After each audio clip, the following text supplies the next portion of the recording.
It's the camera battle of the year, the LG G4 against the Samsung Galaxy S6.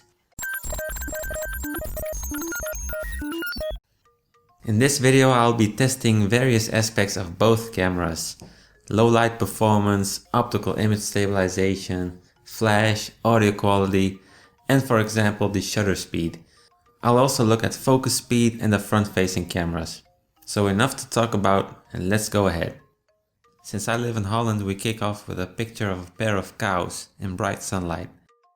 This is the picture of the S6 and it produces a very good image with natural colors and lots of detail. The G4 also produces a very good image. Colors pop more, as you can see from the grass, which is greener. I personally like this, so 1 point for the G4. Let's test the audio quality during video recording, and this one is interesting since there's quite a big difference.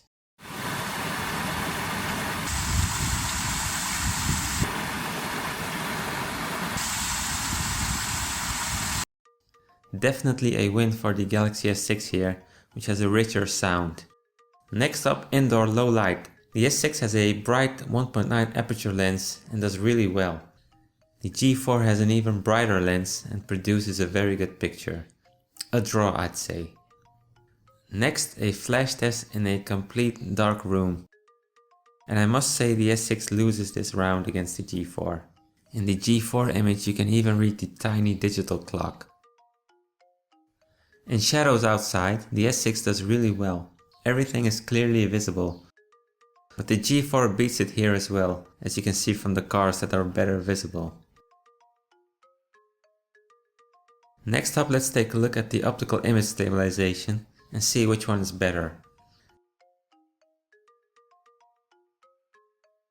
Very hard to tell, but I'd say a narrow win for the S6 here.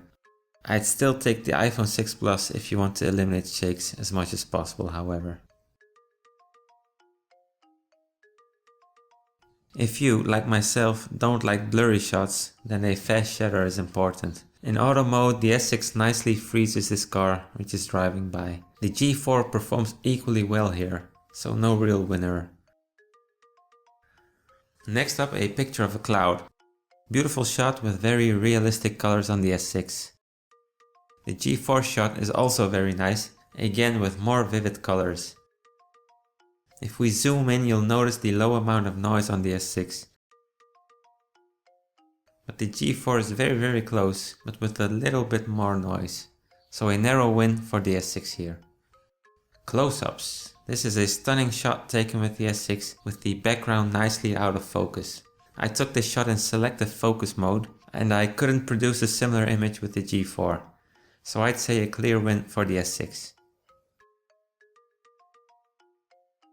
A nice and clear viewfinder is very important to me when it's sunny, so that you can actually see what you're shooting. I had no complaints with both phones. A draw. Time to take a look at the front-facing cameras. The S6 has a 5 megapixel camera, whereas the G4 gives us an 8 megapixel camera. Selfie time with beauty mode off for an honest comparison. Nice wide shot on the S6 here. The G4 selfie is a bit narrower, but there's much more detail, with 3 million pixels more to play with. So a clear win for the G4 here. So what about the camera interfaces? Well, the G4 has a lot of settings to play with its manual mode where you can control shutter speeds and even shoot in RAW formats. Samsung will also update the S6 with the same feature in a few weeks, so they're even in this respect. The S6, however, has very cool camera modes, which are quite useful, and the interface is better designed. Check out my video on those different camera modes on the S6, which you'll find in the description below and at the end of this video. It's so much easier to launch the camera on the S6 with just a simple double tap on the home button. You can also launch the G4 camera by double tapping the volume down button on the back, but it's harder to reach and it will immediately take a picture even if you don't want it to. So the interface test clearly goes to the S6. I'll leave it here.